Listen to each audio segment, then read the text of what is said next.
Eh,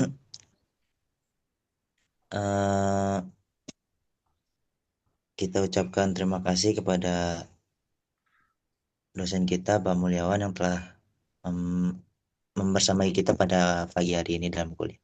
Selanjutnya langsung saja eh, untuk perkuliahan pada pagi hari ini yang eh, akan disampaikan oleh saudara kita, teman kita, yakni Muhammad Rizkon. Padanya kami persilakan. Baik, terima kasih Kang Ahmad Tantowi. Bismillahirrahmanirrahim. Assalamualaikum warahmatullahi wabarakatuh. Salam. Alhamdulillahirabbil alamin wa binasta'in ala umuri dunya waddin. Wassalatu wassalamu ala asrofil anbiya wal mursalin sayyidina Muhammadin wa ala alihi washabihi ajma'in. Wa ba'du. Yang sama-sama kita hormati dan kita muliakan dosen pengampu kita pada mata kuliah Psikologi Organisasi Dr. Haji Mulyawan Safat Nugraha MAG MPD. Semoga beliau disehatkan dan dilancarkan segala urusannya dan rezekinya. Dan teman-teman semua, semoga dibahagiakan, disehatkan, dilancarkan rezekinya. Baik, pada laporan Project Based Learning ini, saya mengangkat judul budaya organisasi di Lembaga Pendidikan Islam MA Tapak Pusat Putra Bekasi, di mana sebagai latar belakang,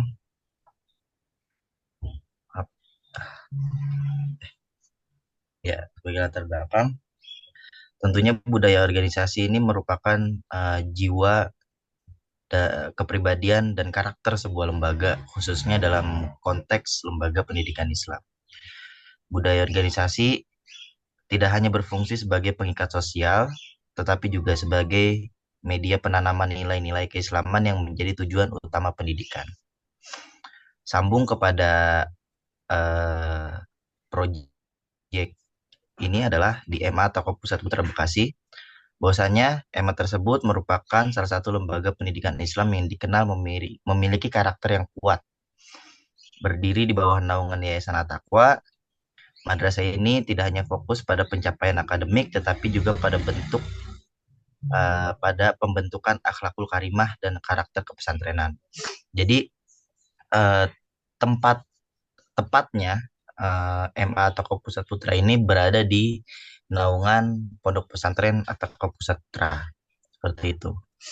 Lalu pada rumusan masalah yang dirangkum itu ada 3. Yang pertama, apa saja nilai-nilai inti yang membentuk budaya organisasi di MA Taqwa Pusat Putra Bekasi. Dan yang kedua, bagaimana budaya organisasi diwujudkan dalam bentuk ritual, simbol, dan tradisi sehari-hari. Lalu yang ketiga, apa dampak dari budaya organisasi tersebut terhadap iklim dan kinerja MA Taqwa Pusat Putra Bekasi. Ada tujuan dan manfaat. Tujuan tentunya tidak lain tidak bukan untuk menjawab dari rumusan masalah yang tadi disebutkan. Yang pertama, mengidentifikasikan nilai budaya, mendeskripsi nilai-nilai inti budaya organisasi. Yang kedua, mencatat ritual, simbol, dan tradisi organisasi. Yang ketiga, menganalisis dampak, yaitu menilai pengaruh budaya terhadap iklim sekolah dan pencapaian. Lalu ada manfaat. Di sini manfaat dibagi 2, yaitu manfaat teoritis dan manfaat praktis. Tentunya manfaat teoritis yaitu menambah khazanah ilmu pengetahuan mengenai penerapan budaya organisasi di lembaga pendidikan Islam.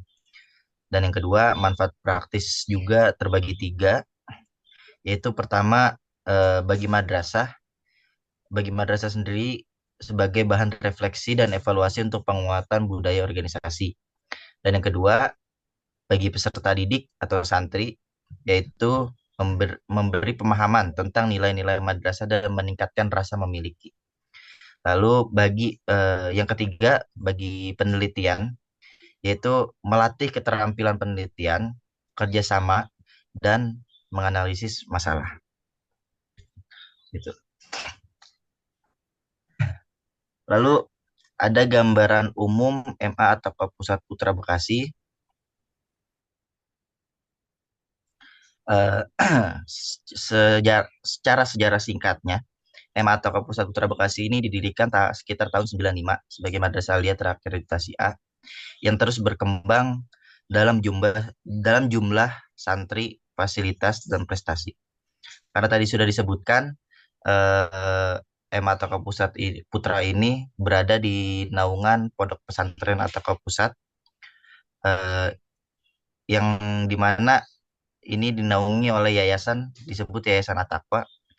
Nah, sebuah yayasan ini telah lama berkontribusi dalam bidang pendidikan dan dakwah Islam di wilayah Bekasi dan sekitarnya.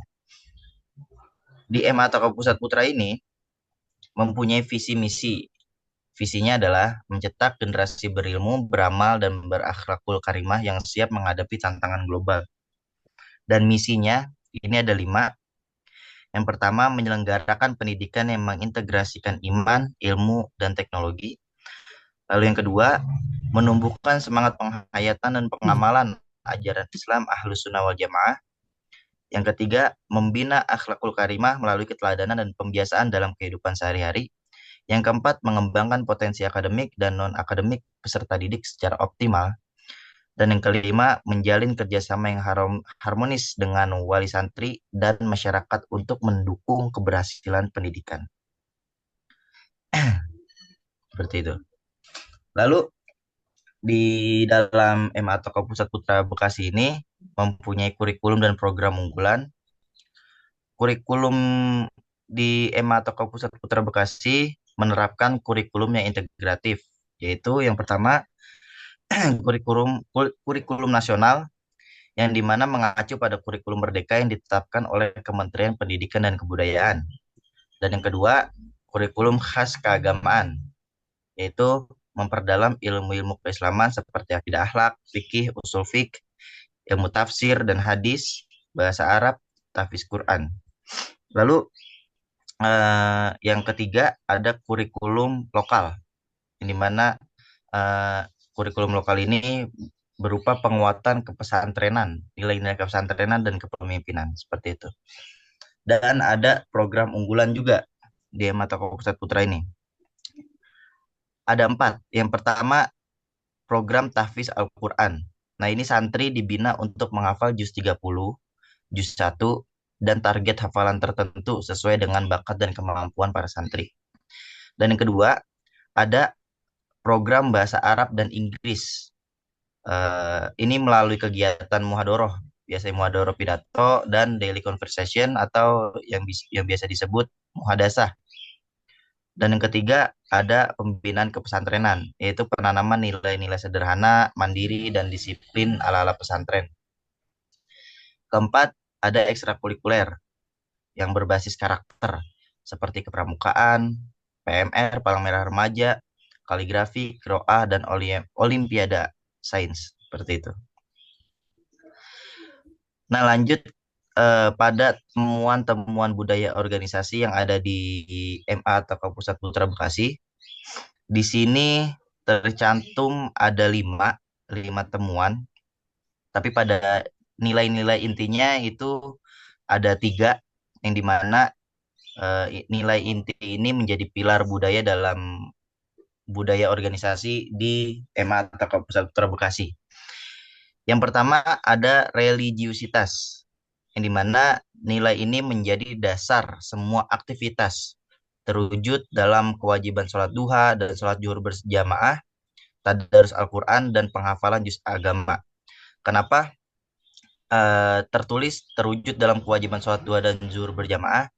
Karena ini yang melibatkan mulai dari santri dan guru itu di saat sekolah, seperti itu. Jadi sholat duha dan zuhur berjamaah itu wajib di waktu-waktu sekolah. Lalu yang kedua ada kedisiplinan. Hal ini ditekankan melalui ketepatan waktu, penggunaan seragam lengkap termasuk peci, dan kepatuhan pada tata tertib. Dan yang ketiga, kemandirian dan tanggung jawab. Para santri dilatih untuk mengelola kegiatan Persatuan Pelajar At-Taqwa. Dari mana ini kata lain dari OSIS, intra sekolahnya gitu. Dan ekstrakurikuler secara mandiri. Jadi para santri biasanya yang pengurus itu dikasih kesempatan, dikasih luang untuk mengelola kegiatan intrasekolahnya dan ekstrakurikulernya secara mandiri seperti itu. Nah, ini nilai-nilai inti dari eh, temuan yang mencangkup dari semua temuan seperti itu. Lalu temuan yang kedua ada ritual dan tradisi. Ritual dan tradisi ini yang dilakukan secara berulang. Yang pertama apel pagi biasanya di hari Senin. Setiap pagi sebelum pembelajaran dilakukan apel untuk menyampaikan pengumuman dan motivasi.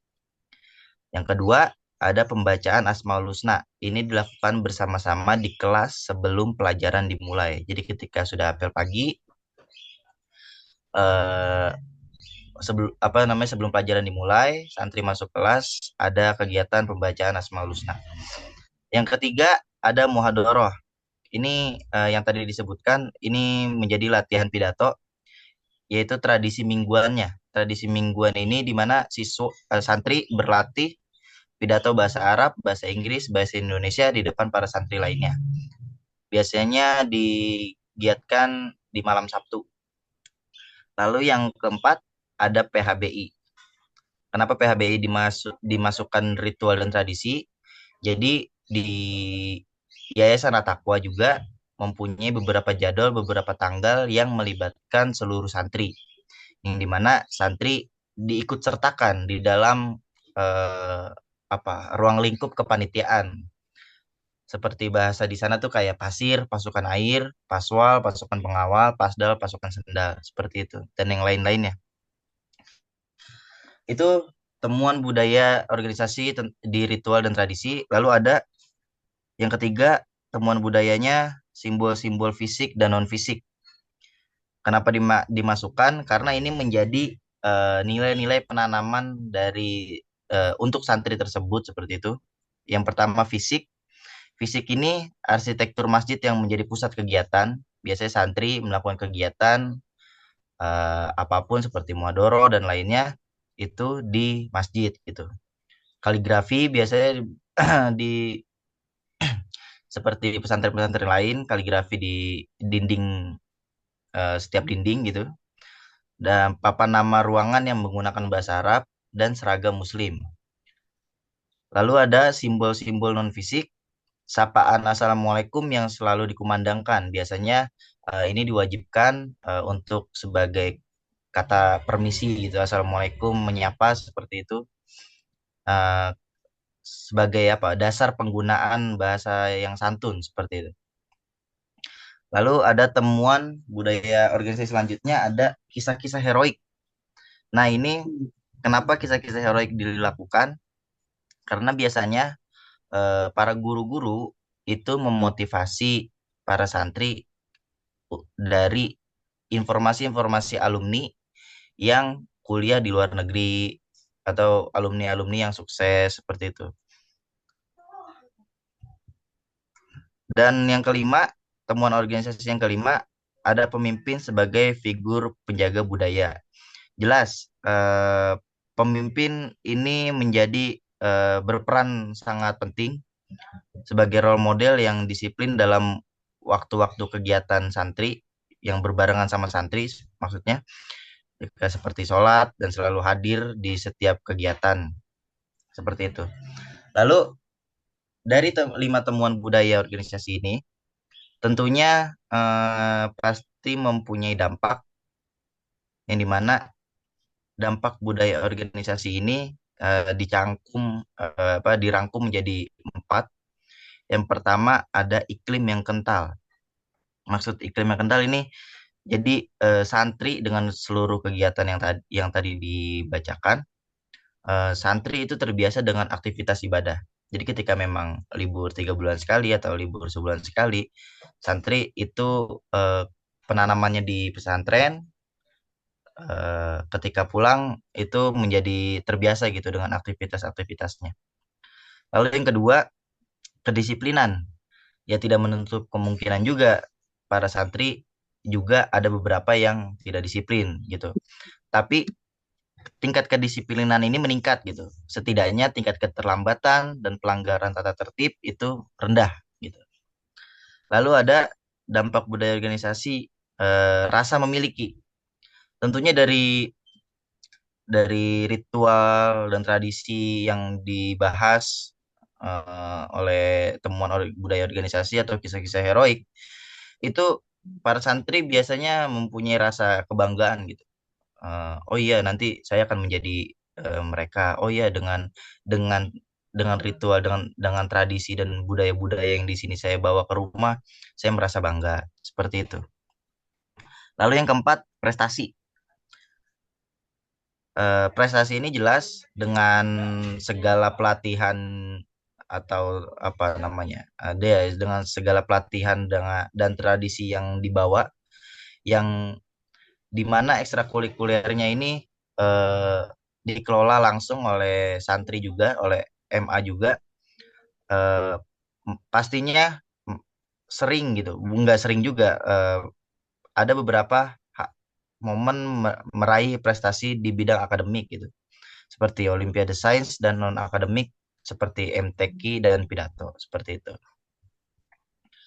Lalu dari temuan-temuan yang tadi sudah dibahas, adapun simpulan dan rekomendasi yang dimana berdasarkan hasil analisis yang ada di lapangan, simpulannya adalah budaya organisasi di M atau ke Pusat Putra ini dibangun di atas tiga pilar nilai inti, yaitu pertama religiusitas, kedisiplinan, dan kemandirian.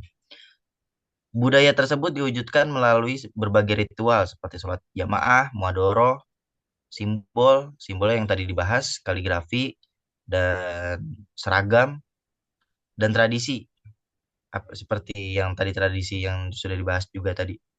Dan itu konsisten dilaksanakan gitu. Setiap tahunnya, setiap semesternya selalu ada.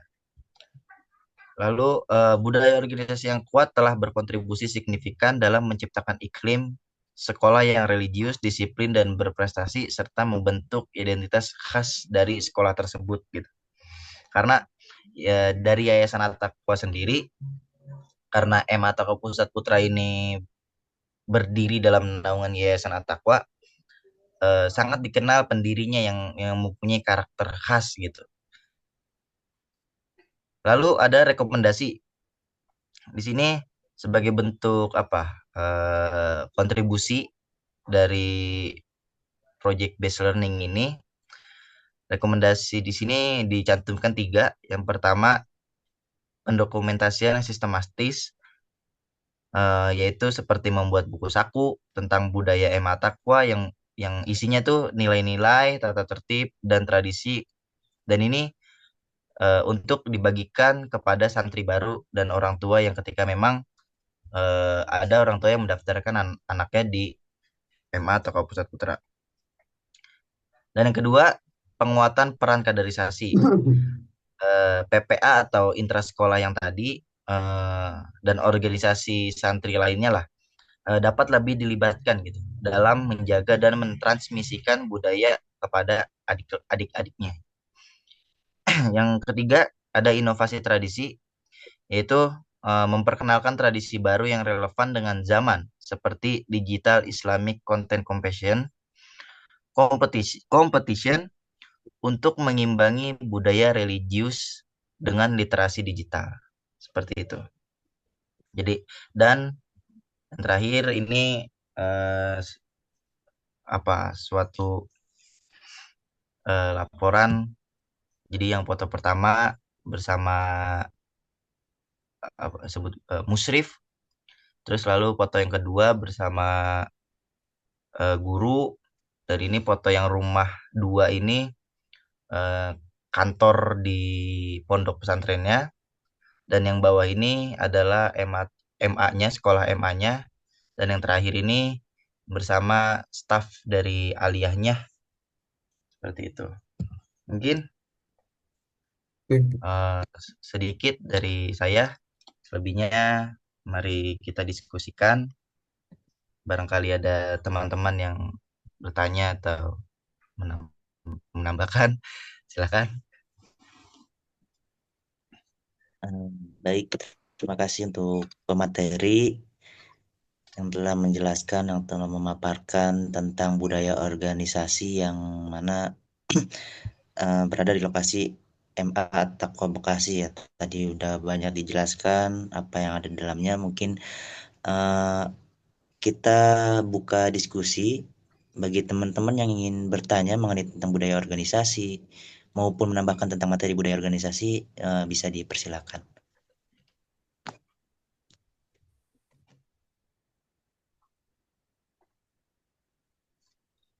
Yang jadi penanya wajibnya siapa?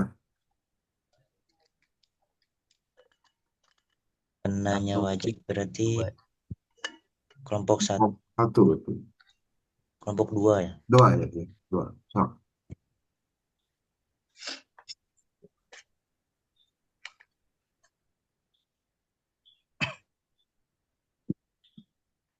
siapa kelompok dua? Cek coba.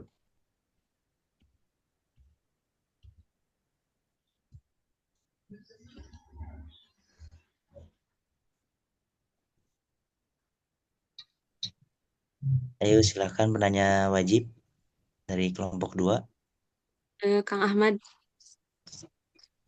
Iya, saya dipersilakan. dari kelompok dua. Eh, boleh teh? Ya, baik sebelumnya Bismillahirrahmanirrahim. Terima kasih sebelumnya kepada Kang Rizkon ya yang telah apa namanya memaparkan hasil temuannya mungkin sejarah garis besarnya mengenai budaya organisasi di mana yang telah ditemukan mungkin ya Kang di pesantren At-Taqwa itu kan tadi ada 3 poin. 3 poin di mana budaya organisasi yang memang di At-Taqwa ini sudah apa ya menjadi eh, pilar gitu ya. Tadi kan ada 3 pilar Ya. yang memang sudah menjadi budaya organisasi di pesantren At-Taqwa itu ya. Kan tadi ada religiulitas, kedisiplinan, kemandirian dan tanggung jawab gitu. Nah, mungkin kalau misalnya kalau berbicara religius berarti memang pesantren ini sudah apa ya sangat kental gitu ya dengan kereligiusannya gitu. Dimana tadi Ya. memang ada beberapa contoh gitu ya santri cara mendisiplinkan santri di sana bagaimana gitu kan tentu banyak eh, cara-caranya gitu. Namun mungkin ada apa ya Kang pertanyaan gitu ya bahwasannya eh, apakah dari budaya organisasi yang memang tadi Kang temukan di sana gitu seperti kedisiplinan itu eh, bahkan apa di sekolah di pesantren atau tersebut itu ya.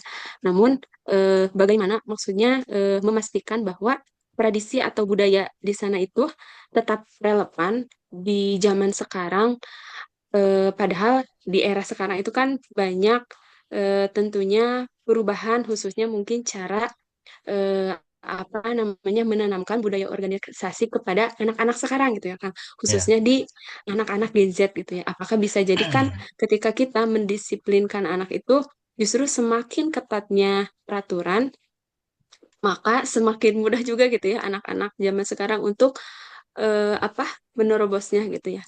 Nah, mungkin Ya. apakah bagaimana cara memastikan bahwa tradisi dan budaya di pesantren tersebut itu apakah tetap bisa digunakan di era zaman sekarang yang memang mungkin terlalu banyak apa namanya terlalu pasti banyak tantangannya gitu. Itu kan mungkin. Nah, terima kasih Tania. Ini langsung dijawab apa gimana? Langsung jawab aja kali ya. Boleh langsung jawab aja Kang Rizkon. Baik. Eh, terima kasih Tania. Tania benar? Iya benar. Eh, untuk dengan budaya organisasi tentang kedisiplinan ya yang diterapkan oleh pesantren itu sebenarnya ya memang agak berkurang gitu ketika kita semua di zaman kita eh, apa ya bahasanya pesantren lah gitu ya. Ketika menjadi alumni kok ada beberapa hal yang kurang tentang kedisiplinan kayak gitu. Kadang eh, santri itu biasanya rajin mengaji tapi tidak rajin membaca gitu. Kadang ada bacaan jaga kebersihan tapi tetap aja buang sampah di mana gitu kan ya. Nah, tetap kalau di MA atau Pusat Putra Bekasi ini eh, menetapkan kedisiplinan yang dimana pengurangan hal-hal pengurangan yang menurut saya tadi dalam kapasitas gitu ya, dalam kapasitas ketatnya gitu di MA atau Pusat Putra Bekasi ini eh, tidak tidak apa ya, sedikit mengurangi hal tersebut gitu. Jadi cara-cara di awal tuh biasanya dari staf TU pesantren itu ketika memang santri masuk itu biasanya ada apa namanya, perjanjian khusus gitu antara pesantren dan wali santri gitu. Jadi ketika memang santrinya bersalah, biasanya kan ya, pesantren manapun juga ya termasuk MA atau Pusat Putra Bekasi ini mempunyai apa konsekuensi tertentu gitu ya. Di setiap madrasah juga seperti itu gitu. Jadi ada perjanjiannya tuh, ada tingkat-tingkatannya, tingkat tinggi, tingkat rendah, tingkat tengah seperti apa gitu. Jadi ketika memang si santri ini mengadu lah biasanya gitu. Yang bisa kita sebut tidak relevannya seperti itu ya, santri mengadu. Jadi ada hal yang dibantu oleh orang tua gitu. Jadi walaupun memang si santri ini eh, apa bahasanya tuh, si wali santri ini menitipkan anaknya untuk dididik, dikelola di pesantren gitu. Jadi tapi pesantren sendiri MA atau Pusat Putra Bekasi sendiri itu enggak semena-mena gitu. Jadi enggak sepenuhnya mengambil kapasitas itu, tapi melibatkan juga apa wali santrinya gitu. Biasanya kita itu ada eh, triwulan yang dimana pengajian triwulan itu pengajian yang dilibatkan oleh dari guru dan wali santri seperti itu. Jadi biasanya itu kayak ada ujian harian itu sambil apa bahasanya ya, wali santri itu konsultasi atau gurunya itu melaporkan bagaimana sikap anaknya di pesantren atau di MA sendiri seperti itu sih Teh. Jadi antara relevan atau tidaknya MA atau ke Pusat Putra Bekasi karena naungannya masih dalam Yayasan Atakwa yang dimana Pondok Pesantren Atakwa Pusat Putra itu masih menerapkan nilai-nilai kepesantrenan, ya ya kedisiplinannya sama lah dengan kepesantrenan, dengan nilai-nilai pesantren lainnya gitu. Seperti itu dalam dalam tingkat belajar, dalam tingkat apa namanya, dia ibadah dan lain-lainnya seperti itu.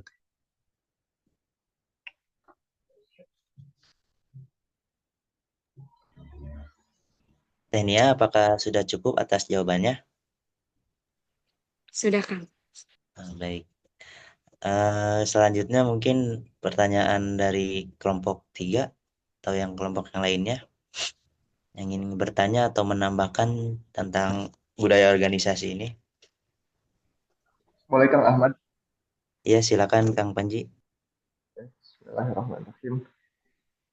Terima kasih atas waktunya Kang Ahmad selaku moderator. Terima kasih juga kepada Kang Rizkon yang telah memaparkan daripada temuan tugas tugas psikologi organisasi. Nah, langsung saja mungkin saya dari kelompok 3 ya yang bertanya terkait temuan organisasi, temuan budaya organisasi yang menyangkut pada pemimpin sebagai itu figur penjaga budaya. Kalau kita berbicara harfiah daripada pemimpin adalah perilaku yang memang dilakukan seseorang untuk bisa mempengaruhi guna mencapai visi misi tertentu. Nah, seperti itu.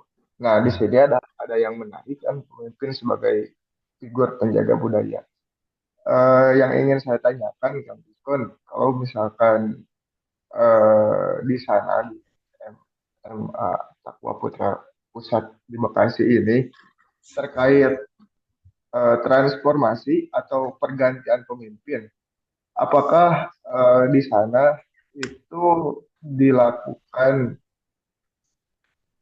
misalkan seorang pemimpin kepalanya diturunkan dengan sistem kerajaan atau misalkan ditunjuk ditunjuk salah seorang yang memang sudah dipercaya oleh pihak yayasan seperti itu, Kang Rizwan. Ya, untuk transformasi atau pergantian pemimpin ini itu baru terjawab pas kemarin saya pulang ya. Jadi saya baru tahu kalau kepala sekolahnya itu sudah ganti gitu. Yang tadinya bukan pihak keluarga sekarang jadi pihak keluarga gitu. Jadi ketika memang agak di-spill dikit lah dengan obrolan-obrolan eh, karena karena nggak beda jauh gitu umurnya gitu ya. Ketika saya santri ya beliau pengurus kayak gitu. Jadi bisa di-spill dikit. Jadi ketika memang pergantian pemimpin atau transformasi kepemimpinannya ini itu dari pihak yayasan sendiri gitu yang sudah menentukan. Ya mungkin ada maksud dari ya udah keluarga aja gitu atau memang nggak tahu ya. Jadi tetap untuk staff-staff yang lain di tataran ya seperti BK, seperti apa namanya kurikulum segala macamnya itu dari orang luar gitu. Tapi di pimpinannya, di pimpinannya itu yang ditunjuk langsung dari yayasan gitu. Ya sekarang dari sanawiyahnya, dari aliyahnya gitu. Itu sudah semua kepala sekolahnya itu keluarga. Jadi seperti itu. Nah, Oh iya ya, berarti jadi sistematikanya delegasi mungkin ya ditunjuk iya, harus kan seperti itu. Karena memang udah di sini ada kata penjaga budaya, berarti ada visi misi tertentu yang disiasatkan melalui lembaga pendidikan, mungkin seperti itu iya, yang saya tangkap untuk menjaga kultur dan identitasnya hmm, guna guna apa guna eksistensinya tidak tidak tidak jauh terhambat gitu. ya tidak Iya, jauh tidak terhambat oleh zaman juga mungkin dan bisa dikenal bahwa hal-hal yang dilakukan oleh MA Attaqwa Putra Pusat ini adalah eh, bisa diakui oleh masyarakat seperti itu ya. iya Kang. Hmm, Oke, Kang, seperti terima itu. kasih Kang Rizwan. Ya, terima kasih Kang Panji. Baik, selanjutnya ada yang ingin bertanya lagi dari kelompok 4 atau yang lainnya?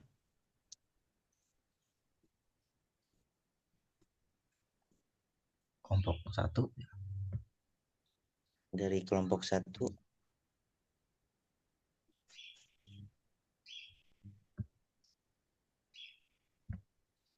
atau kelompok yang lain yang ingin menambahkan terkait budaya organisasi? Ya, ingin menambahkan atau bertanya atau memang ada beberapa hal yang salah tentang pengertian budaya organisasi? Silahkan.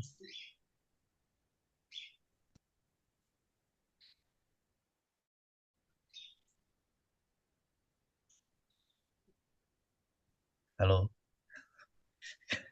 nelpon halo. Halo, Pak Rizkon. Iya, Ya, Pak. kalau Anda memang lulusan dari situ, Pak. Kenapa, Pak? Anda lulusan dari situ. Iya, Pak. Berapa lama ada pesantren di sana? Eh, karena di sana pesantrennya itu ada mondok, ada mukim, ada pulang pergi ya, Pak ya. Hmm. Jadi mukim 3 tahun, pulang pergi 3 tahun gitu. Oh, gitu. Iya. Anda ngambil tema yang mana ini dari ini? Yang kelompok berapa? Kelompok 10? Atau kelompok berapa? 9 Kelompok 9. di Bu Nia yang belum tampil berarti tinggal siapa setelah Pak Rizkon ini? kelompok satu. Eh, Berapa sih? satu lagi Pak Ahmad. Oh, berarti ini kelompok 9 ya Pak Rizkon ini. Iya, Pak Ya. Ahmad nanti satu lagi kelompok 10. Oke. Mm-mm. Saya belum mendapatkan ini kecuali yang kemarin nih ada yang ngirim untuk membaca naskah biar cepat gitu. Saya mau apa proses ya buat sehingga Anda cepat-cepat buat ini buat apa buat dapat reviewnya gitu maksudnya. Ayo, Pak. Jadi kelompok 9 ya ngambilnya ya. Ada kelompok 9. Berarti cuma seorang aja ya?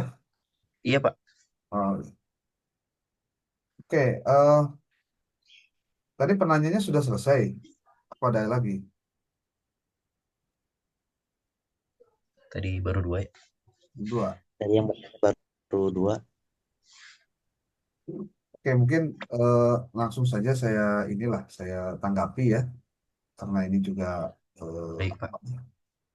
hal menarik karena buat saya selama yang dibahas adalah pesantren, maka pasti di situ ada keunikan yang harus dirawat gitu. Cuma problemnya adalah kita kadang tidak siap kalau terjadi hal-hal baru pesantren itu, Pak. Ya. Oke, ini slide-nya boleh diturunkan, Pak. Iya, Pak. Gimana sih ini? Share screen-nya diturunkan. Di,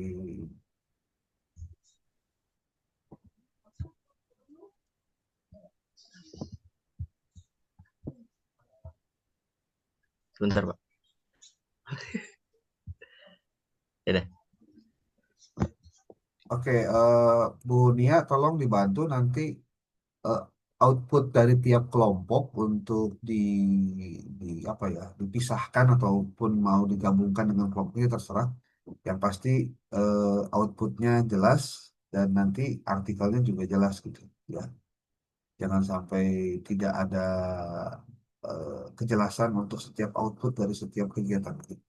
Karena rencana saya akan mendokumentasikan semua ini menjadi apa? Menjadi dokumen khusus untuk kegiatan project based learning di mata kuliah psikologi organisasi. Termasuk juga saya sudah pernah menyampaikan di dalam apa? Saya share screen dulu ya. Di dalam apa? Materi ini di file-file Word yang saya bagikan itu tentang alternatif judul-judul artikel dari materi ini. Jadi sebenarnya Pak Rizkon atau siapapun Anda yang di kelas psikologi organisasi ini, eh, hasil riset Anda, output-output Anda itu sangat berpotensi untuk kita jadikan bagian dari publikasi. Itu. Dan publikasinya juga akan bagus. Kenapa? Karena Anda menggunakan ini apa sebutnya tuh data yang primer. Data primer itu data yang didapatkan langsung oleh si peneliti ketika didapatkan oleh peneliti di lapangan gitu. Dan menurut saya ini powerful, Pak, ya, bukan sesuatu yang biasa. Yang penting Anda dapatkannya benar aja, itu sudah oke. Oh ya, saya mau tahu dulu ini. Untuk yang book chapter nggak ada masalah nih. Saya mau lanjut biar keluar ISBN maksudnya. Kemarin yang saya kirim itu file PDF-nya gimana? Sudah ada komentar? Sudah sesuai, Pak. Oh itu Kalau aman ya. dilihat dari nama ya. Ya kalau itu aman ya sudah lah. Saya langsung kirim buat ini ya, buat mereka dilakukan proses berikutnya. Oke. Nah, dari semua yang didapatkan, mungkin saya perlu mengidentifikasi dulu problem yang terjadi di pesantren terutama ya, ketika bicara tentang psikologi organisasi.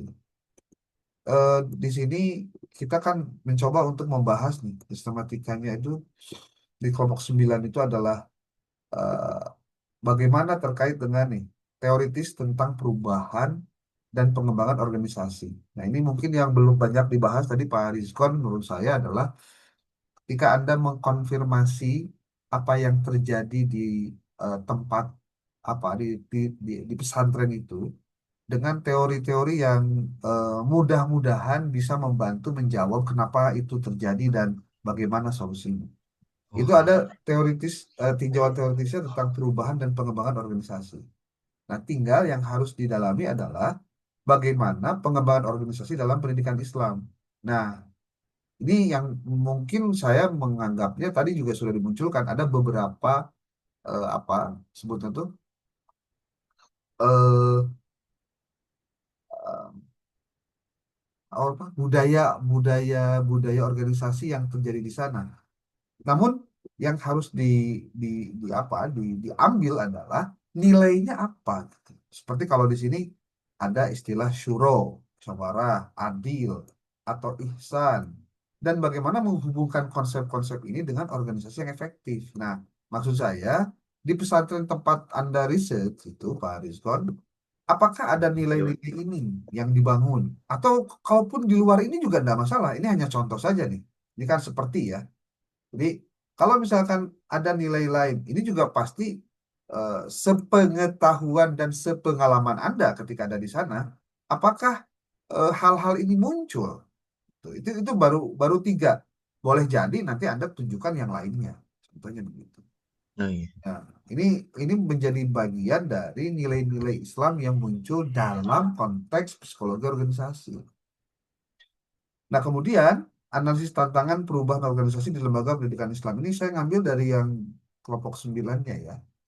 Jadi, tolong jelaskan tentang tantangan internal dan eksternal ketika dia berhadapan dengan perubahan organisasi. Perubahan organisasi itu banyak, Pak. Ya, perubahan pertama terkait dengan eksternal. Kita bicara eksternal dulu deh. Eksternal itu bicaranya tentang apa? Pertama regulasi, Pak. Kalau sudah ngomong regulasi, itu lembaga apapun itu nggak bisa komplain. Ya, regulasinya harus dilakukan ya udah, bukan. Seperti pesantren harus punya nomor induk pesantren contohnya, harus didaftarkan kalau mau disebut legal atau ada izinnya, gitu kan? Berarti mau tidak mau tuh, itu tantangan. Bahkan di Hmm. beberapa kasus, ini kasusnya bukan di tempat Anda, di beberapa kasus ada pesantren yang tidak siap di apa? Diakte yayasankan. Kenapa? Nggak punya duit buat mengaktekan, Pak. Oke ya, bukan. Hmm. Ada beberapa pesantren yang udahlah, tak kudu menang bantuan-bantuan lah, nggak tenan naon cina. Liar cina nyieu lagi. Jadi beberapa kasus ada beberapa pesantren yang tidak siap dengan hadirnya regulasi-regulasi itu. Seperti kasus kemarin yang di Al-Ghodzi itu, yang di Situbondo ya, atau Sidoarjo.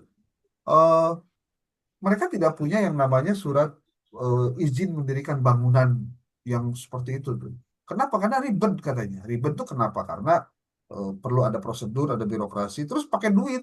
Ya memang ayah duit, ayah izin, ayah duit, tenang. Tapi mereka tidak mau mengeluarkan itu. Nah, itu akibatnya informasi yang muncul adalah baru 50 pesantren katanya di Indonesia ini yang punya surat itu. Kan resikonya tinggi itu kalau terjadi hal-hal apapun yang bisa terjadi di pesantren itu. Itu tantangan eksternal. Kalau internal, saya pikir kalau internal mereka sendiri sudah pasti akan berhadapan dengan internal. Internal itu seperti gini. Satu, konflik internal di keluarga, contoh. Itu proses yang menurut saya di pesantren itu sangat tinggi, Pak. Apalagi kalau sudah ngomongin yang satu menantu, yang satu anak sendiri, gitu. Anak sendiri dan menantu itu suka ada perlakuan yang berbeda. Perlakuan yang berbedanya itu pertama dari aspek coupling. Jatahnya kamu mah ini gitu, atau kamu dapat ini lahannya ini. Jadi sudah bicara coupling, Pak. Coupling. Dan konflik yang lebih parah itu kalau kemudian sesama anggota keluarga bikin yayasan baru, Pak. Nah, itu jadi ada ada lembaga di bawah yayasan, ada yayasan lagi. Nah, itu kan lebih parah lagi. Dan itu terjadi akibat karena proses komunikasi yang kurang efektif. Akibat selain komunikasi adalah karena kalau di pesantren itu kan ada sistem yang namanya sistem ini Pak, apa eh, eh, sistem kepemimpinan karismatik gitu. Jadi kalau karismatik itu biasanya akan ada figur satu orang yang dijadikan sebagai mercusuarnya gitu. Kalau pesantren tidak punya orang yang dijadikan sebagai figur, itu biasanya pesantren tidak punya value, Pak. Tidak punya value. Makanya salah satu ciri khas lembaga pendidikan Islam pesantren itu adalah karena memiliki kecenderungan untuk pengelolaannya itu secara tanda petik karismatik. Cuma ada risikonya. Risikonya adalah ketika pemimpin karismatiknya meninggal, ya, maka dia akan kembali dari nol. Kenapa? Karena orang-orang yang apa ya sebutnya fatsun kepada pemimpinnya itu karena pada saat pemimpinnya sedang ada. Jadi yang Dibentuk bukan sistem, dibentuk adalah karena problemnya apa orang per orang yang dijadikan. Itulah sebabnya maka yang perlu diantisipasi itu adalah bagaimana membangun sistem yang bisa membuat proses perjalanan pesantren tetap bisa hidup walaupun mungkin sekali lagi tokohnya meninggal. Yang terjadi adalah ini banyak terjadi ya, bertahan hanya di generasi kedua, Pak. Kalau generasi ketiga itu biasa sudah bagi-bagi kapling. Bagi keempat itu bahkan sudah pecah kongsi, Pak. Ya, Iya. itu kalau kalau tidak hati-hati, kita akan melihat kasus-kasus di mana pesantren atau apalagi kalau misalkan lembaga pendidikannya banyak, Pak. Di Pak Rizwan itu orang mana aslinya? Orang Bekasi, Pak. Oh, Bekasi ya. Iya. Bekasi dekat kayak Depok lah ya. Di Depok tuh ada paling ada kalau ada orang Depok bisa komentar. Di Depok itu ada satu yayasan gede, Pak. Namanya Alhamidiyah. Itu ada Hmm. sampai perguruan tinggi Islamnya, Pak. Ada STI-nya juga. Itu STI-nya sendiri itu berkonflik, Pak. Berkonflik. Ya, lamun Iya. di Cianjur mah kamari ibu dia apa meureun Al Azhari lah. Eta ge nya tahu sendiri lah seperti apa konfliknya, ya. Kenapa itu bisa terjadi konflik-konflik itu? Karena biasanya ada orang yang selalu memanfaatkan celah hukum untuk bisa mengambil atau merebut, Pak. Itu juga problem tuh di kita, Pak. Mindset para pengelola lembaga yang hanya bicara tentang cuan, itu dia tidak ingat bahwa apa generasi pendahulunya itu mendirikan lembaganya dengan cucuran darah dan keringat, Pak. Cuma ketika sudah kelihatan ada duitnya, nah di sini mungkin kalau dalam bahasa saya eh, biasanya kalau sudah orang kelihatan ada duitnya, di situ pasti banyak perebutan, Pak. Pasti banyak perebutan. Apalagi kalau orang yang merebutinnya emang nggak punya kerjaan, Pak. Nggak punya kompetensi, nggak punya kerjaan. Kemudian dia berpikir, ah iya, ya, duitnya mending iya we orang garap gitu. Dan dia boga sekolah, boga murid, boga bos, boga KIP, boga apa. Jadi mikirnya kayak gitu, Pak. Jadi Iya. nih, Bapak Ibu, mohon, mohon ya, mohon. Kalau misal Anda punya lembaga pendidikan gitu, saya bersaran aja lah. Saya bersaran aja. Lebih baik Anda mencari penghidupan untuk hidup Anda dari bisnis kek atau apa kek. Tapi kalau di dunia pendidikan, Anda jangan kaitkan itu semua dengan hal-hal yang mungkin akan mendapatkan keuntungan, Pak. Pak, saya mah cuma ngingetin aja. Keuntungan kita di dunia pendidikan itu lebih banyaknya untuk akhirat kita, Pak. Kalau Anda sepakat ya terserah. Kalau tidak pun, bagi saya nggak peduli ya. Artinya apa? Bapak Ibu, investasi kita di dunia pendidikan itu lebih banyak di akhiratnya. Terus kalau misalkan kita bicara, Pak, ada nggak bagian saya untuk di dunianya gitu dari urusan saya ngelola lembaga pendidikan? Ada, tapi Anda harus ingat nggak gede. Kenapa? Urusan dunia untuk dunia pendidikan itu akan kalah kalau dengan dunia bisnis. Maksud saya, kalau hanya sebatas cukup, cukup Pak, tapi tidak cukup untuk sebuah gaya hidup. Ah, itu masalahnya.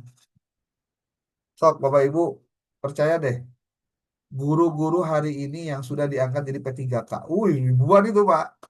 Pertanyaannya, apakah mereka akan selesai? Tidak akan demo lagi urusan masalah kebutuhan hidupnya? Saya sih nggak yakin, Pak. Kalau kemudian dulunya nyicil motor, mungkin harus jadi P3K nyicil mobil, Pak. Ayo. Kayak mobilnya nyicil, kayak kawin deh, Pak. Nama ada orang salah. Kan gitu, teh. Jadi urusan nanti kadang-kadang sok dijieun ku sorangan, teh. Maka sok ayo bacaan. Sampai kapanpun ketika nafsu yang dijadikan bagian dari cara kita berpikir tentang kehidupan, sampai kapanpun tidak akan pernah cukup. Maka di sini nilai-nilai Islamnya harus dipakai, Pak. Jadi maksud saya gini, kita saling mengingatkan di antara kita bahwa mengelola lembaga, apalagi di pesantren, Bapak Ibu yang punya pesantren, ya saya juga ada pesantren ya, walaupun bukan saya yang jadi kiainya gitu, tapi eh, saya yang mengelola mengelola manajemennya lah gitu. Di antara manajemennya bagian saya. Saya cuma mengingatkan saja bahwa kendala terbesar mengelola lembaga yang namanya pesantren itu adalah niat kita sendiri, Pak. Dan saya harus mengingatkan sebagai pengajar di ruangan ini bahwa niat itu tidak akan mewujud menjadi sebuah pilihan-pilihan aktivitas kalau dari awal niatnya sudah tidak benar. Kok tidak benar? Maksudnya gimana? Tidak benar itu maksud saya adalah ketika memang Anda selalu menggantungkan ekspektasi kehidupan Anda di situ. Kenapa saya bilang begitu? Anda bakal kecewa. Udah aja saya bilang dari awal juga sudah. Gitu. Seperti yang tadi saya sampaikan. Kenapa terjadi selalu ada konflik ketika lembaga pendidikan seperti pesantren ada uangnya? Contoh nih Pak, ini punten ya kalau di pesantren yang saya tahu, saya juga ada pengalaman lah. Kalau santrinya banyak Pak, itu kan cuan unggul Pak. Cuan dari laundry. Benar, Pak. Bener nggak? Iya, Cuan dari makan Pak. Cuan dari catering. go ini apa? Sebutnya food court. Cuan Iya, dari apa? Jajan. Cuan dari jasa. Apa banyak lah sebenarnya itu. Itu kalau nggak bener di manage-nya Pak, itu konflik terus Pak. Percaya deh. Makanya benar-benar perlu diselesaikan dan di kita itu orang-orang Indonesia karakternya adalah nggak enaken Pak, nggak enaken teh nggak enaken ngomong. Hmm. Aduh kagok, kenapa? Itu kan kakak kelas saya. Oh itu kan anak guru saya. Oh itu kan anaknya, saya kan menantu aja. Nah itu nggak bakal pernah selesai. Iya, Makanya di sini diperlukan pemimpin yang legowo, rendah hati untuk mau mendengar apa yang menjadi keluhan dan masalah yang terjadi di lapangan. Hanya itu Pak masalahnya. Anda bisa bisa bayangkan kalau kemudian setiap kita itu selalu kekeh betekeh apa ya kekeh betekeh itu bedegong Pak, bedegong itu keras kepala gitu ya, karena dia membawa ego pribadi untuk kepentingan dia diterapkan di situ Pak. Nah itu problem paling besarnya adalah ketidakmauan atau keengganan untuk mau mendengar Pak. Nah kalau di pesantren saya pikir Pak Kiainya itu tinggal diketuk pintu hatinya Pak, bahwa walaupun semua aset yang dimilikinya adalah atas nama yayasan, hakikatnya kan iya, atas nama dirinya sendiri, Pak. Cuma atas nama yayasan itu kan hanya nama saja. Hati-hati, ketika sudah berbicara atas nama yayasan, itu berarti dia mewakafkan, Pak. Namanya wakaf, ingat ya, namanya wakaf itu berarti semua bicara tentang dikembalikan lagi kepada Allah, Pak.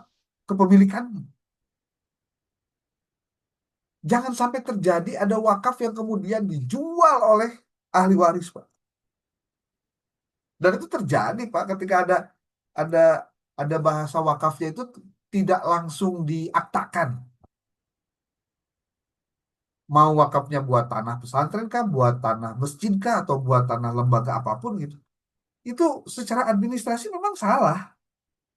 Tapi bayangkan Bapak Ibu, bagaimana perasaan orang yang mewakafkan dulunya dengan lisan, tapi karena tidak diproses, pada ujung-ujungnya, cenah ieu mah atas anggaran bapak saya geningan ya tanah teh padahal tanah wakaf Pak. Dijual pada akhirnya.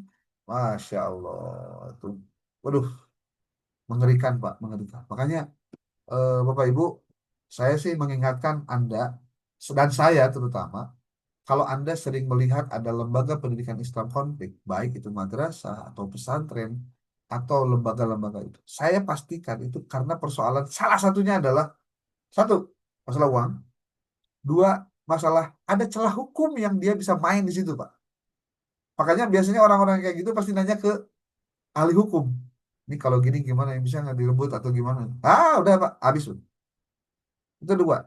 Yang ketiga, karena dorongan syahwat yang besar untuk menguasai, karena di situ memang dia punya kekuasaan. Jadi orang itu bicaranya kekuasaan, keuangan, dan ada hukum yang bisa dia mainkan. Kalau itu sudah dia pakai, biasanya dia akan menjadikan eh, itu bagian dari cara dia untuk menguasai. Maka secara organisasi, Pak, bakal jadi tidak sehat. Percaya deh, bakal tidak sehat. Apalagi kalau bicara psikologi organisasi. Anda mungkin pernah melihat atau silakan banyak mendengar bagaimana orang-orang yang ada di dalam seperti guru atau pengurus sekolahnya itu hanya ada di bawah tekanan perintah, bukan karena inisiatif untuk mau mengembangkan lembaga. Wah, kalau sudah begitu Pak, tinggal tunggu tanggal mainnya aja. Itu mah tinggal mikir apakah gurunya yang mau keluar atau sekolahnya mau rekrut guru baru yang sesuai dengan keinginan dia. Tapi dipastikan sekolahnya buat bahasa Sunda mah ya istilah awet rajet, Pak. Apa ya awet rajet itu? Awet, awet tambah tapi rusak, Pak gitu. Bayangkan, rusak ada tapi rusak. Akibat dari apa? Dari cara mengelolanya yang tidak benar. Makanya saya berharap dalam sorotan ini ya, dalam sorotan kita bicara tentang di dunia pesantren ini, yang perlu dipahami oleh Bapak Ibu semua, nanti kelak kita kan tidak tahu Pak Anda ke depan mau jadi apa, bagaimana gitu.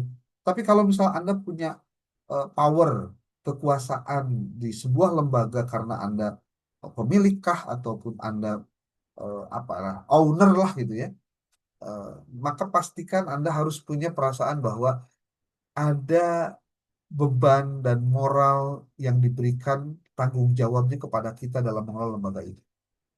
Walaupun ini atas nama pribadi saya ataupun orang tua saya ataupun siapapun atas namanya, Pak. Tapi hakikatnya ketika Anda bergerak di dunia pendidikan seperti hanya lembaga pesantren atau madrasah, hakikatnya Anda sedang mewakafkan waktu, tempat, dan pemilikan Anda untuk jihad di jalan pendidikannya agama. Bukan untuk justru jadi salah. Apa? Untuk mencari penghidupan. Itu problem besarnya itu di kita. Suka ada yang nanya ke saya, Pak, emang kita nggak boleh ya mendapatkan apa yang harusnya kita dapatkan ketika saya ngelola lembaga, contoh. Saya bilang, Anda berhak untuk mendapatkan apa yang menjadi bagian dari keringat yang Anda keluarkan. Kalau Anda mengeluarkan keringat itu, sebutlah. Kalau Anda memang di situ ngajar, di situ ada honornya, itu it's fine, Anda bisa dapatkan haknya. Tapi tidak lebih dari itu. Nah, biasanya orang yang berkonflik itu karena orang biasanya pengen dapat lebih dari itu, gitu maksudnya, Pak. Pengen dapat bagiannya lebih lah, gitu. Itu tuh, ya hati-hatilah. Ya, ya, ya. Oke, ada yang mau dikomentari, boleh? Silakan.